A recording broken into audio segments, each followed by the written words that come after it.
Täze temamız trigonometri. Trigonometri ören giň tema we durmuşda ullanylýan temalaryň biri. Esasan matematikadan başardy, fizika sapagyna da ýa-da baş beýleki predmetlerde de öňüden çykyplar. Tema giň bolsa-da biz ýene-de öňki ýaly biraz ýüzlej esasy formularyň üstünde durup geçmekçi. Soňu bilen mümkinçilik bolan ýagdaýynda nesip bolsa has giň seredip bileriz. Onda näme başlalyň? İlk ölen düşündürjek temam birlik tegelik. Biz trigonometri bilen işleşemizde esasy işleşýän zadymyz burçlar. Burçlaryň ölçegleri sinus, kosinus, tangens, kotangens eger öňden eşden bolsaňyz şu zatlaryň üstünde durup geçýäs we şulara tegişli formulalary öwrenýäs. Indi bärde birlik tegeligiň üstünde gradus nähil görkezýäs. Birlik tegelik ekranda görüşiňiz ýaly biz burçlary iki ölçek birligi bilen görkezip bilýäs. Bir gradus, beýlekim radian.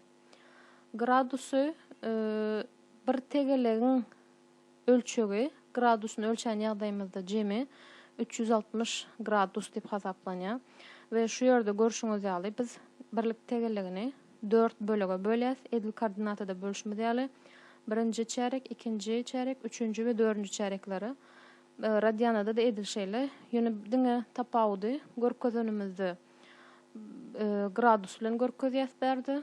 Bärde görkezilende bolsa pi harpy ulanylyp radian ölçegi şeklinde görkezilen.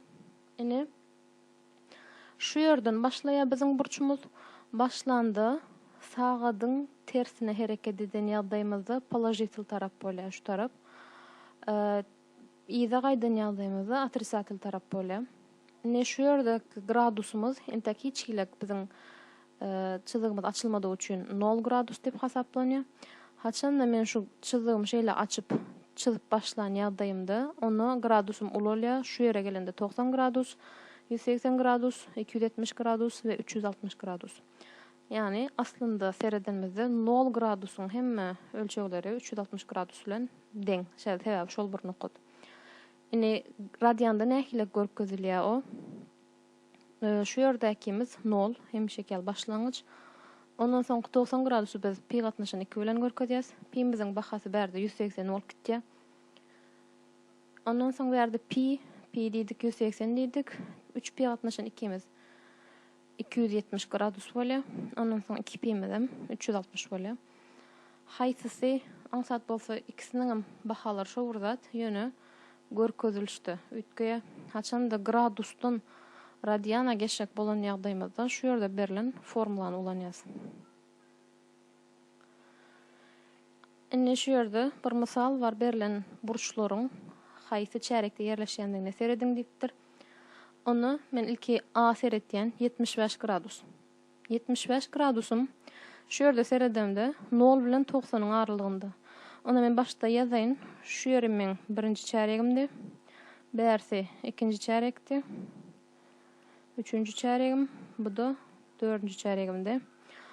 Onu 75 gradus 0 bilen 90'yň arasynda ýerleşýän üçin men şuň jogabyny näme diýip bilen? Birinji çärekde ýerleşýär diýip bilen. İkinji burçumuza seretýäs 228. 228 180'den uly, 270'den kiçi. Diýmek şu bölekde ýerleşýän bolýar. Onu bu çäregimiz üçüncü çärek. Üçüncü misalımız 305. 305'im 270'den uly, 360'dan kiçi. Diýmek bu dördüncü çärekde ýerleşen. Onu dördüncü çärek diýäs. Ine 740 wa bärdi. Bunu näde hasaplamaly? 740 bolany adaty şeýle başlan ýagdaýymda men aýlanyp bir gezek gelemde 360 gradusu geçtim. Ýöne entek 740'ym gutoranok. 740'ın üstüne ýene-de dowam etýän, ýene bir gezek 360'y geçen ýagdaýymda men 720 gradus geçdigim bolýar. 720'sini geçen bolsam şunuň, iki gezek kruk edemde 720 gradus geçtim. 720'sini geçtim. Onda näçe gradus galy ýene? Ýene 20 gradus. Onda 20 gradusum şu ýerde bir ýerde bolýar.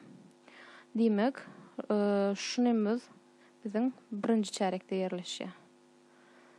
Her 360'dan soň ýene kruk dowam etýän üçin 360'yň şunu 360'y näçe gezek gaýtalanýan bolsa şonu aýran ýagdaýyňda galan burç dediň jogabyňyz bolýar.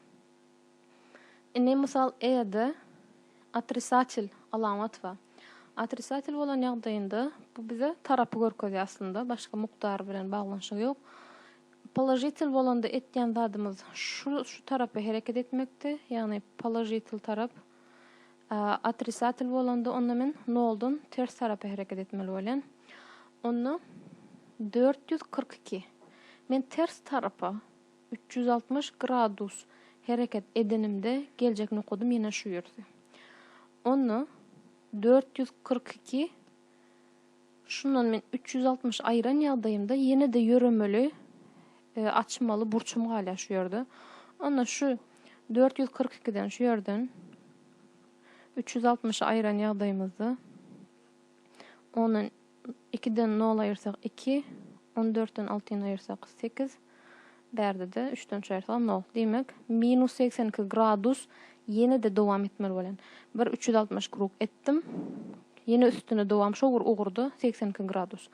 Şu bölegiň togsandygyny men öňden bilýän. Demek durjak nokudum şu ýerlerde bir ýerde bolmaly. Demek minus 442 diýen burçum 4-nji çärekde ýerleşýär. Ine esasy trigonometrik gatnaşyklar. Bu trigonometrik gatnaşyklary üç burçluklaryň, ýagny gönü burçly üç burçluklaryň üstü bilen düşünmek has aňsat bolýar. Soňu bilen birlik tegeleň üstünde ödeser ederiz. Şu watlykça gönü burçly üç burçluň üstüne seretsek, şu ýerde ABC gönü burçly üç burçluk berilen 90 gradusyň garşysyna biz hipotenuza diýäs. Şu ýerde birje burçy alym men we anlatjak, berjek formulalarym diňe şu burça göre. Şu bur düzgünü eger burçy men bärden ýazan ýagdaýymda şu bur düzgünü alfa burçy diýelim. Alfa 3 inem ulanýan. Burç hipotenuzadan beýleki iki gapdaly men katetler dep adlandyrýan. Ine şu burçlaryň sinusyny, kosinus, tangens, kotangens, sekant, kosekantlaryny men nädip hasaplaýan? Ilki sinusdan başlaly. Sinus demek şu burçumyň garşysy gatnaşan hipotenuza demek. Onu garşı gatnaşan hipotenuza. Garşysynda A we hipotenuzam B demek, A gatnaşan B. Kosinus diýenim goňşy bilen başlaýar. Şu burçuň hipotenuzadan beýleki tarapy şoň goňşysy bolýar. Demek C gatnaşan hipotenuzam B, C gatnaşan B. Tangensiň formulasy, tangens demek garşysy gatnaşan goňşysy demek. Onu A gatnaşan C bolýar. Kotangens goňşysy gatnaşan garşysy bolýar, ondan C gatnaşan A bolýar. Ine şu ýerde ýadyňyzda saklama aňsat ýoly, ko bilen başlaýan bolsa, kony goňşy bilen başlamaly bolýan. Goňşyny hipotenuza bölýäňiz, beýleki sin bilen tangensde bolsa, garşyny hipotenuza bölýäňiz. Secant theta berilen berde, o näme demek? Ol hipotenuza gatnaşan goňşy bolýar. Başgaça kosinusyň tersi dep düşünsek bolýar. Sebäbi B gatnaşan C, berde C gatnaşan B bady. Ondan kosekant theta bulam sinusyň tersi. Ona hipotenuza gatnaşan garşy bolýar. Ýani B gatnaşan A, bizde sinus nämedi? A gatnaşan B'de. Indi şu ýerde bir misal berilen üç burçluň esas trigonometrik gatnaşyklaryny tapmaly. Ona sinus burçunyň taraplary berilen. Men şu ýerde sinusyň garşysyny bilýän, hipotenuzany bilýän. Onu kosinusy tapjak bolamda maňa bersem gerek.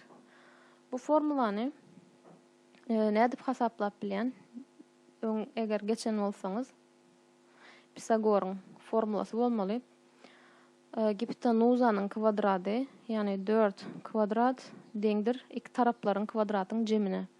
Onda men şu ýerni A dip alsam 3 kvadrat goşmak A kvadrat. Indi bu 16. 16 3'ü 9 bolunca o tarapa geçiren ýagdaýymda aýyrmak 9 deňdir A kvadrat bolsa, A'myz deňdir 16'dan 9 aýyrsak 7. 7 inem köküň aşagynda jogap bolýar. Demek amyzyň bahasy kök 7. Ini sinusu nädip tapmaly? Sinus ýanky formuladan sinus garşy bilen başlaýady. Garşy gatnaşan hipotenuzady. Onu x-myň garşysynda näme? 3 ba. X-in garşysynda 3 ba. 3 gatnaşan hipotenuzamyz 4. Kosinus goňşy bilen başlaýady. Ko bolsa, onu a gatnaşan 4, amyzyň bahasy kök 7. Onu kök 7 gatnaşan 4. Tangensimiz garşy gatnaşan goňşudy. Garşysynda 3 ba. Goňşusam kök 7. Kökleri eger aşağıda goýjak däl diýseňiz, öňki rasional ýagdaýda kökleri nädip ýokary çykarmaly, şu düzgünden peýdalanyp ýokary çykaryp bilersiňiz. Kotangens diýenim goňşy gatnaşan garşy bolmaly. Goňşusy kök 7, garşysy 3. Onu kök 7 gatnaşan 3. Indi sekant diýenimiz nämedi? Kosinusyň tersidi. Kosinusum kök 7 gatnaşan 4 bolsa, onda sekandymym